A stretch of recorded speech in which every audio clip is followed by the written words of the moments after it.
सौभाग्य भक्त श्री विजय कुमार शकुंतला पाटनी, श्री जितेंद्र अर्चना पाटनी, श्री नितिन रीमा पाटनी, श्री नवीन उज्ज्वला पाटनी, विजय टायर वाले औरंगाबाद। सौभाग्य भक्त श्री सुधीर जैन, श्रीमती पूनम जैन मॉडल टाउन दिल्ली।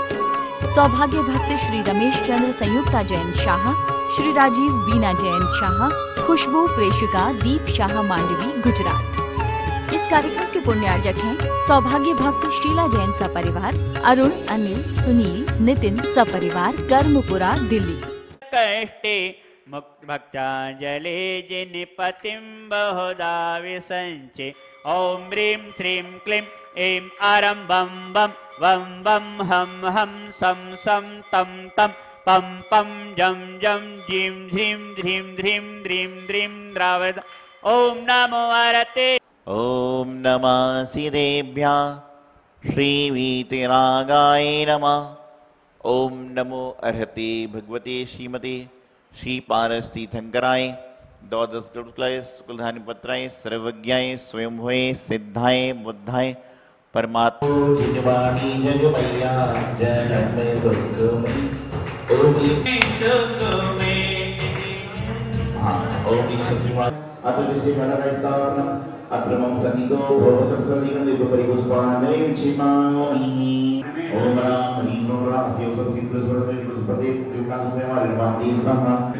ओम ह्रीं राम ह्रीं राम शिव सिद्धस्वरते पुष्पते त्रिकासुमेवारिर्वाणी सह।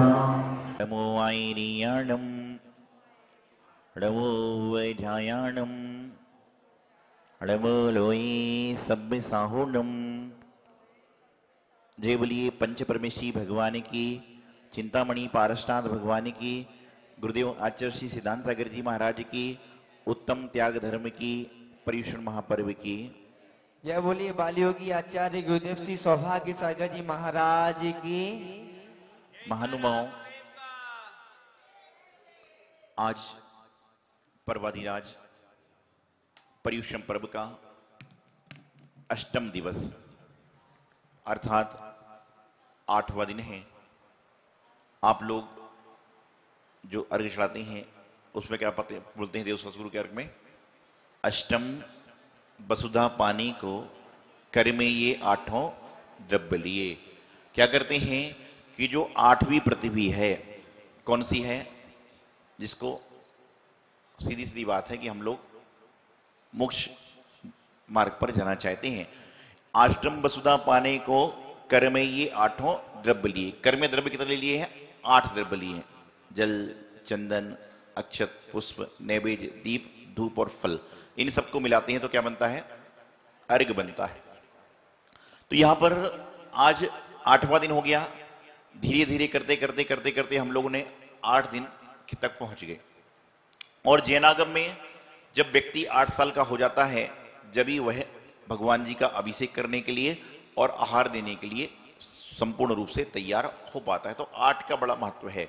और मैं हमेशा एक बात कहता हूं कि जिसके जीवन में 8 आ गए उसके जीवन के ठाठ अपने आप बढ़ जाएंगे। जहां पर 8 होगा वहां पर ठाठ तो अपने आप हो ही जाएंगे।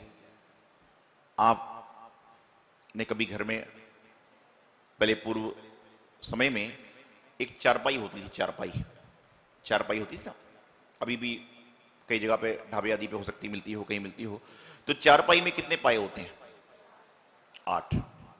चारपाई में 8 पाए होते हैं, नीचे 4, सामने सामने और बाजू में। ये 8 लकड़ी के पाए होते हैं। और जो 8 पाए होते हैं इनसे मिलते बनती है खाट। क्या होता है? 8 पाए से मिलकर बनती है खाट, और जो खाट पे बैठ जाते हैं उसके होते हैं ठाट। तो आज अष्टम दिन है, उत्तम त्याग का दिन है। त्याग जीवन का एक बहुत बड़ा कार्य है। जो व्यक्ति अपने जीवन में त्याग को अंगीकार कर लेता है उसको जीवन में कुछ भी करने की आवश्यकता नहीं होती। क्योंकि हमारी जैनागम में ही एक ऐसी व्यवस्था है कि यहां पर लोग खाने के साथ साथ में देने का भाव भी रखते हैं। हमारे यहां पर जैन धर्म में पहले अतिथि सत्कार किया जाता है, अर्थात यदि हमारे यहाँ मुनिराज हैं तो पहले उनको भोजन कराते हैं और उसके बाद में मुनिराज को आहार देकर फिर भोजन करने का प्रयास करते हैं। ये मात्र और मात्र कहां पर है? जैन धर्म में व्यवस्था है। यहां पर भगवान के सामने जाकर अर्पण किया जाता है और बाद में ले जाने की व्यवस्था नहीं है। हर जगह अन्य संप्रदाय में चले जाइए, आप वहां पर भोग लगाते हैं, आदि जो बोलते हैं उसको लगाओगे तो पुजारी क्या करता है? आपको आधा वापिस कर देता है। लेकिन हमारे जैन धर्म में क्या है कि एक बार त्याग करने के बाद में यदि आपने यहां पर चावल भी चढ़ा दिए हैं तो यदि आप उसको गलती से छू लो तो फिर क्या होता है? आपने जो चावल चढ़ा दिए हैं और यदि आपने गलती से उसको छू लिया तो क्या होता है? निर्माल्य द्रव्य हो जाता है। हम कहते हैं हाथ धो। जो आपने चढ़ाई है 2 मिनट पहले चढ़ाई है, किसी ने उसको छुआ भी नहीं है, लेकिन आपने अरिगम निरपामति स्वाहा बोलकर कर दी तो क्या हो गया? आपको वापस से हाथ धोना पड़ते, क्योंकि जो छोड़ चुके हैं उसके लिए कहते भूल जाओ, जो त्याग कर चुके हैं उसके लिए कह दो भूल जाओ। त्याग का एक भाई और है, त्याग जो है उसका एक भाई और है। कौन है? त्याग का एक भाई और है, उसका नाम है दान। क्या है? त्याग और दान, ये दोनों कौन है? ये सगे भाई हैं। त्याग और दान दोनों सगे भाई हैं। जहां जहां पर त्याग की बात आती है वहां वहां पर दान की बात आती है। तो फिर इसका मतलब हमारे मुनि तो त्यागी है ही नहीं।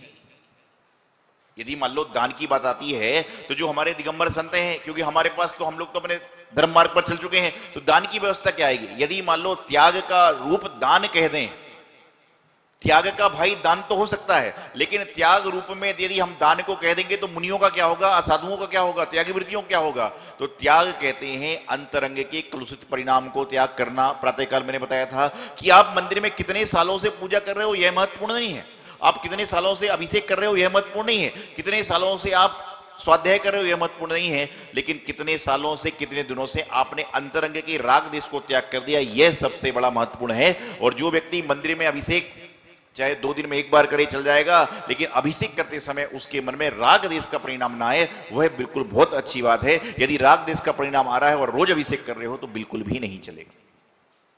राग देश का त्याग करिए, अंतरंग के जो विकारी परिणाम है उनको त्याग करिए, अंतरंग के जो विकारी भाव हैं उनको त्याग करो। और जो व्यक्ति त्याग करता है वह जीवन में अपने आप एकदम ऊंचा उठता जाता है, और जो व्यक्ति संग्रह करता है वह उसको कालीमा लगती जाती है। आपने बादल को देखा होगा, आपने बादल को देखा होगा, और बादल को देखने के बाद क्या होता है? अभी आप बादल देखिए, कैसा लगता है बादल आपको? स्वच्छ, साफ अभी। लेकिन जब बरसात आने को होती है उस समय बादल कैसा लगता है? काला। कहते हैं कि जो यहां से भाप जाती है उस भाप को जाने के बाद जैसे जैसे ऊपर संग्रह होता है तो क्या होता है? बादल पूरा काला हो जाता है, और जैसे ही बादल पानी को छोड़ता है तो फिर क्या होता है? सफेद हो जाता है। कहते हैं कि एक बार बादल ने संग्रह किया और संग्रह करने के बाद वह काला हो गया, और जैसे ही उसने विसर्जन कर दिया तो क्या हो गया? अपने स्वरूप में वापस आ गया। तो जो हमारा इंसान का स्वभाव है वह हमारा मानवीय स्वभाव कैसा है? हमारा मानवीय स्वभाव एकदम स्वच्छ रहने का है। जैसे ही संग्रह करते काला हो जाता है। अब विचार करिए, आपके घर में आपके बेटे बेटियां परिवार होता है, यदि आपका कोई परिवार में बहुत प्रिय व्यक्ति आ जाए, बहुत प्रिय व्यक्ति आ जाए, बहुत प्रिय व्यक्ति आ जाए, तो उसको खाना परोसने के लिए कितने लोग होते हैं? बहुत खास मेहमान आ जाए, जानकार आ जाए, रिश्तेदार आ जाए, तो कितने लोग परोसेंगे खाना? घर में 2 होंगे 4 होंगे, इससे ज्यादा नहीं होते घर में आदमी। मतलब एक व्यक्ति खा रहा है और 4 लोग लग जाते हैं। लेकिन आप उस व्यक्ति का नाम बताइए कि एक व्यक्ति आहार लेता है और देने के लिए पूरी दुनिया खड़ी रहती है। कौन होते हो? मुनिराज। क्यों? मुनिराज को देने के लिए सारे लोग आतुर होते हैं, क्योंकि हम लोगों ने क्या किया कि अपने जन्म देने वाली माँ के हाथ की 2 रोटी को छोड़ दिया, तो सारे संसार की महिलाएं मां बन के खड़ी होती कि महाराज मुझसे ले लो, महाराज मुझसे ले लो, बल्कि झगड़े हो जाते हैं, मुझसे लिया नहीं। समस्या हो जाती है मुझसे, क्योंकि त्याग की महिमा है कि घर की 2 रोटी को छोड़ी तो आज सारी संसार की रोटी पीछे दौड़ रही है। क्यों दौड़ रही है? क्योंकि इन्होंने त्याग कर दिया। आप विचार करिए, आप लोग मकान बनाते हो, गाड़ी लेते हो, कुछ करते हो, और आपके घर में 4 बच्चे हैं, तो गाड़ी के पीछे आपको झंझट होती कि नाम किसका लिखूं। और जो साधु संत हैं उन्होंने अपने घर की 1 गाड़ी को छोड़ा, 2 गाड़ी को छोड़ा, तो आज जितने मकान बनते हैं, जितने लोग हैं, 20-25% आदमी तो महाराजों के नाम से मकान बना लेते हैं, उनके आशीर्वाद से गाड़ियों में। तो कहने का मतलब जो त्याग करता है उसके जीवन में लोग लग जाते हैं। अभी आप अपने घर में जाते हो तो आप अपना कमरा कौन सा कहते हो? आपके घर में 8-10 कमरे हैं, लेकिन उसमें आपके नाम का रिजर्व कमरा कौन सा, कितने होते हैं? 1 या 2। तीसरे में गलती से चले जाओ तो कह देगा गलती से आ गए ना, कमरा बाजू में है। लेकिन मुनि महाराज जहां पर जाते हैं वही कमरा उनका आरक्षित हो जाता है कि भाई ये महाराज जी कमरा है। तो देखिए कितने सारे, 2 कमरे को छोड़ने के बाद में 10,000 2 लाख कमरे भी बन जाए तो कोई बड़ी बात नहीं है। ये क्यों है उनके नाम से? क्योंकि उनको एक समय के बाद इसको भी त्याग करना है। और आपके नाम से दूसरा क्यों नहीं है? क्योंकि आप अपना छोड़ नहीं रहे हो, दूसरे का दूसरे पे हक पैदा कर रहे हो, इसलिए समस्या होती है। तो जीवन में त्याग की बड़ी महत्वता है। त्याग करें मुनिराज जी, पढ़ते भी हो आप लोग। तो क्या होता है कि त्याग करिए, जीवन में दान को करिए। तो मैं आपको बताना चाह रहा था कि यदि दान को ही आप त्याग मानेंगे तो साधुओं क्या होगा? अंतरंग के परिणामों को, विकारी भाव को त्याग करना भी त्याग की श्रेणी में आता है। आज वर्तमान में कुछ लोग ऐसे होते हैं जिनके परिवार में, समाज में कोई समस्या होती है, आर्थिक समस्या होती है, तो उनके मन में आप आए दिन देखते हो कि फलाने व्यक्ति ने साइड, क्या कहते हैं अभी चल रहा ना कि किसी ने वो झूले पर लटक गया, कोई किस पे हो गया, इसको क्या कहते हैं इंग्लिश में? Side, suicide. क्या कहते हैं? सुसाइड की आत्महत्या जिसको कहते हैं। ध्यान रखना, सुसाइड आने का, मन में विचार आना ही आपके असंख्य पाप कर्मों का संचय कर देता है। और सुसाइड के विचार उसको आते हैं जिसका आत्मबल कमजोर होता है, उसको ही आत्महत्या के विचार आते हैं। और जिसका आत्मबल मजबूत होता है उसको कभी भी आत्महत्या का विचार आ ही नहीं सकता।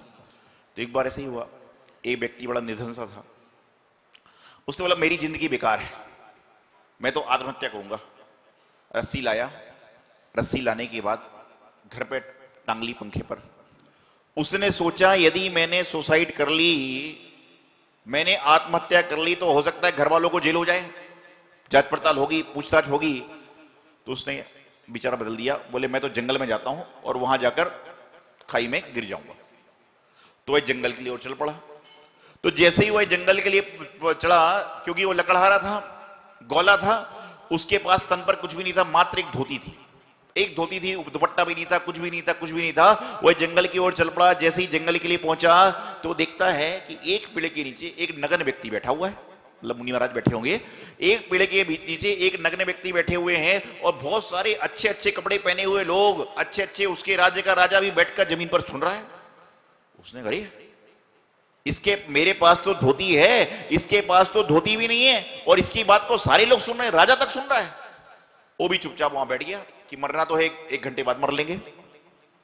और वहां पर जाकर उसकी बात को सुनने लगा। तो मुनि महाराज अपना उपदेश दे रहे थे, प्रातःकाल के त्याग करो, जीवन में संयम करो, संयम को धारण करो, कभी इस तरह के विचार नहीं करना चाहिए। तो थोड़ा उसके विचार में परिवर्तन आया। इसके बाद मुनि महाराज का आहार का समय हुआ। मुनि महाराज आहार को निकले।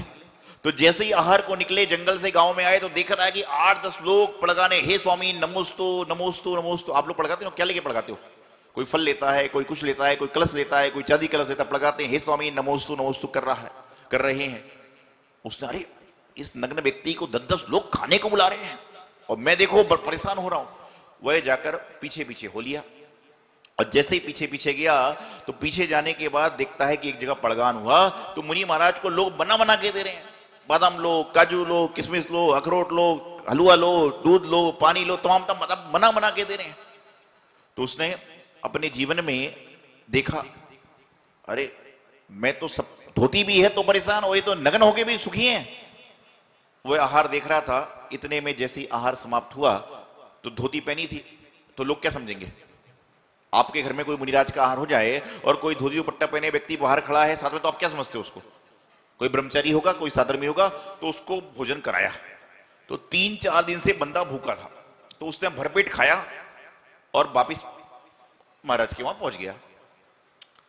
अब अगले दिन भाई मुनि महाराज का आहार खत्म हो गया तो कोई मतलब ही नहीं। अगले दिन लोगों ने प्रवचन सुना और मुनिराज उपवासी वाले होंगे, उन्होंने उठे ही नहीं। तो उसको लगा अपने ध्यान कर बैठे, बोले भैया उठ तो जाओ। मुनि महाराज से कह रहा है उठ तो जाओ। क्यों कह रहा है कि भाई ये उठे तो मेरा भी काम हो? लेकिन मुनि तो अपने ध्यान में थे। तो उसने सोचा आओ देखा ना, आजू बाजू देखा कोई है क्या? बोले कोई नहीं है। उसने अपनी धोती साइड में रखी, महाराज जी के पीछे कमंडल उठाए और वो भी चल दिया। और मुनि बहुत होते थे पहले के जमाने में, लोगों ने पड़काया, उसको आहार कराया और वो आहार करके वापस आ गया। और जैसे ही आहार करके वापस आया तो पिछी कमंडल रखने वाला था और धोती को पहनने वाला था। तो मुनिराज ने अपने ज्ञान से कहा कि तेरी मृत्यु कुछ दिनों बाद होने वाली है, तूने जो भेष को अंगीकार कर लिया इसी भेष में रहे। और उस व्यक्ति ने पिछी कमंडल धारण के मुनि मुद्रा को धारण कर लिया और आगे जाकर समाधि मरण प्राप्त करके स्वर्ग में बहुत ज्यादा देव हुआ। सोचिए, छोटा सा त्याग, कहां जा रहा था मृत्यु के लिए, और स्वर्ग में देव हो गया। तो त्याग की बड़ी महिमा है। जितना जीवन में त्याग करोगे उतना उतना ऊपर उठोगे। तो त्याग की महिमा को समझें और जीवन का कल्याण करें।